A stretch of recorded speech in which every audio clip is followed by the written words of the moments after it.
गांव में एक भूतिया खंडहर था। उस खंडहर के पास एक कुआं था।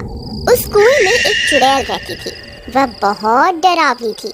उसका खौफ 7 गांव तक था। जो भी उस खंडहर के पास से गुजरता था, वह चुड़ैल उसे सुरीली आवाज निकालकर अपनी तरफ आकर्षित करती थी। ए राजा, कहाँ जा रहे हो? इधर आओ ना, मैं कब से तुम्हारा इंतजार कर रही हूँ। देखो, मैंने तुम्हारे लिए स्वादिष्ट भोजन भी बनाया है। जरा मेरे पास तो आओ। अरे अरे वाह, ये औरत कौन है जो मुझे राजा बोलकर पुकार रही है? और इसने तो स्वादिष्ट भोजन भी बनाया हुआ है। आज तो मजा ही आ गया। मेरी बीवी ने तो मुझे कभी इतने प्यार से बुलाया ही नहीं। चलो जरा देख कर आते हैं। फिर वह नासमझ उस चुड़ैल के बहकावे में आकर उस खंडहर की तरफ चला जाता है। अरे तुम कहाँ हो? देखो, तुम्हारा राजा आ गया। मेरी रानी, तुम कहाँ हो? तुम्हें मुझसे छुपने की जरूरत नहीं है। मुझसे शर्माओ मत। राजा जी, मैं यही हूँ, मुझे ढूंढो। मुझे ढूंढ के दिखाओ, मैं तो यहाँ हूँ। फिर वह गांव वाला उसकी आवाज का पीछा करता है और उस कुएं के पास पहुंच जाता है। अरे राजा जी, इधर उधर क्या देख रहे हैं? मैं तो यहाँ हूँ। अरे यार, ये आवाज तो यहीं से आ रही है, लेकिन ये औरत दिखाई क्यों नहीं दे रही? अरे मेरी रानी, तुम कहाँ हो? देखो, मैं आ गया। अब मेरे सामने आ जाओ। देखो, मैं यहाँ नीचे छुपी हुई हूँ, मुझे ढूंढो। आवाज तो इसी कुएं से आ रही है। लगता है ये इसी कुएं में छुपी हुई है। धप्पा! देखो, मैंने तुम्हें ढूंढ लिया। फिर वह नासमझ उस कुएं में झांकने लगता है। तभी उस कुएं से एक खूनी पंजा बाहर निकलता है और उसकी गर्दन पकड़कर उसे नीचे की तरफ खींच लेता है। अरे मर गया रे! ये क्या चीज है? हे भगवान, मुझे बचाओ! अरे मर गया रे! हाय! तुम कौन हो? मैं तो अपनी रानी की तलाश में यहाँ आया था। हे भगवान, मैं ये कहाँ फंस गया?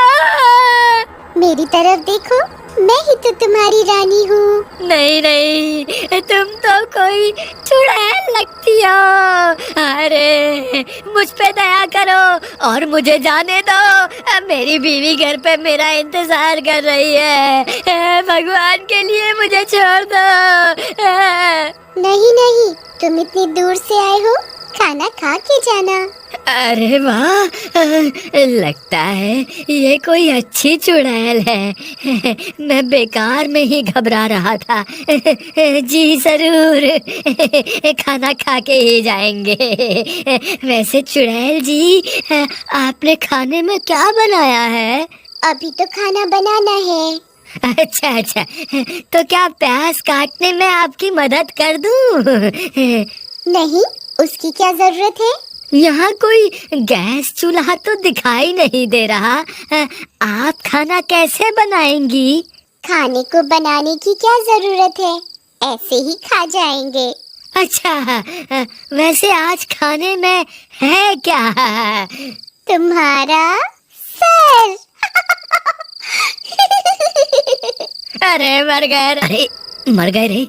ये तो वही भूतिया कुआं है जिसके बारे में लोग बातें किया करते हैं। हे भगवान, अब क्या होगा रामू भैया का? फिर वह जोर जोर से अपने भैया को पुकारता है। रामू भैया, आप कहाँ हैं? क्या आप मुझे सुन पा रहे हैं? अरे ये तो मेरे छोटे भाई की आवाज है। लगता है वो मेरी तलाश में यहाँ आया है। अरे वाह, ये तो मजा ही आ गया।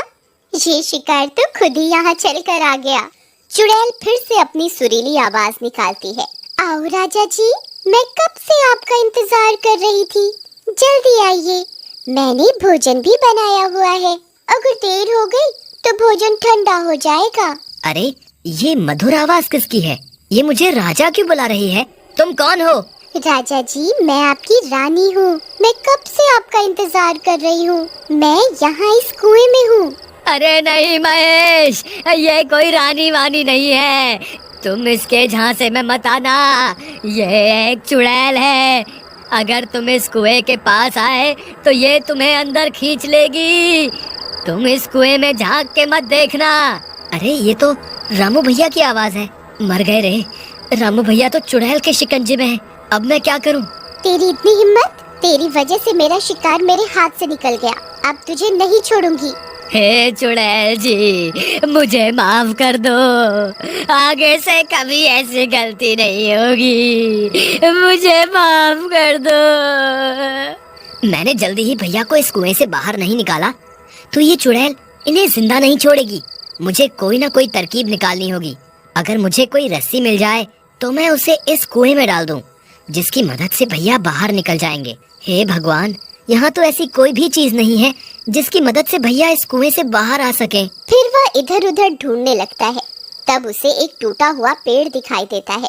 ये टूटा हुआ पेड़ मेरे काम आ सकता है। अगर मैं इसे इस कुएं में डाल दूं तो भैया इसकी मदद से ऊपर आ सकते हैं। फिर वह उस पेड़ को उठाता है और कुएं में डाल देता है। रामू भैया, आप इस पेड़ की मदद से ऊपर आ जाइए।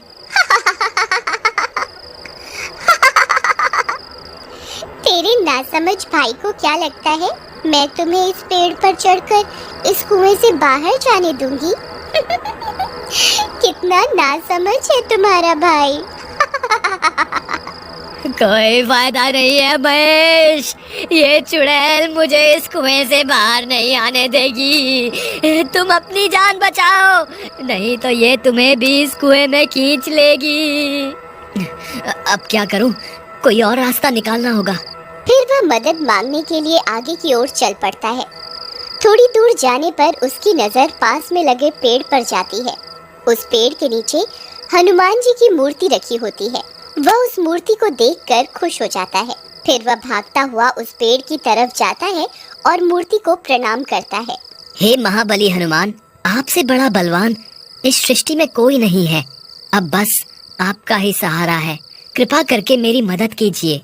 फिर इतना बोलकर वह मूर्ति को वहां से उठाता है और अपने साथ लेकर उस कुएं की ओर चल देता है। वहीं दूसरी तरफ महेश के आने की वजह से चुड़ैल परेशान हो जाती है। तुझे छोड़कर मैंने गलती कर दी। तुझे तो उसी वक्त खा लेना चाहिए था। बस अब बहुत हो गया। अब मैं तुझे नहीं छोड़ूंगी। तभी महेश वहां पहुंच जाता है। बोलो महाबली हनुमान की जय, बोलो महाबली हनुमान की जय। हे चुड़ैल, मैं अपने भाई को यहाँ से ले जाए बिना नहीं जाऊंगा। मैं नीचे आ रहा हूँ। अगर तुझ में हिम्मत है तो मुझे रोक के दिखा। तेरी इतनी हिम्मत? रुक, तुझे अभी मजा चखाती हूँ। तभी चुड़ैल अपने पंजे को कुएं से बाहर निकालकर महेश को पकड़ने की कोशिश करती है। तभी महेश हनुमान जी की मूर्ति को आगे कर देता है और वह चुड़ैल महेश की जगह हनुमान जी की मूर्ति को अपने साथ कुएं में ले जाती है। तभी उस मूर्ति में से बहुत तेज प्रकाश निकलता है। चुड़ैल उस रोशनी को बर्दाश्त नहीं कर पाती। अरे मर गई, ये मैंने क्या कर दिया? ये रोशनी तो मुझसे बर्दाश्त ही नहीं हो रही है। हे महाबली हनुमान, मुझे माफ कर दो। मैं आगे से किसी इंसान को नहीं सताऊंगी। हे भगवान, मुझे माफ कर दो। फिर चुड़ैल उस तेज रोशनी को बर्दाश्त नहीं कर पाती और जलकर राख हो जाती है। महाबली हनुमान की जय, महाबली हनुमान की जय। भैया, आप ठीक तो है ना? हाँ महेश, मैं ठीक हूँ। भैया, आप इस पेड़ को पकड़कर इस कुएं से बाहर आ जाइए। फिर रामू कुएं से बाहर आ जाता है और दोनों भाई एक दूसरे से मिलकर बहुत खुश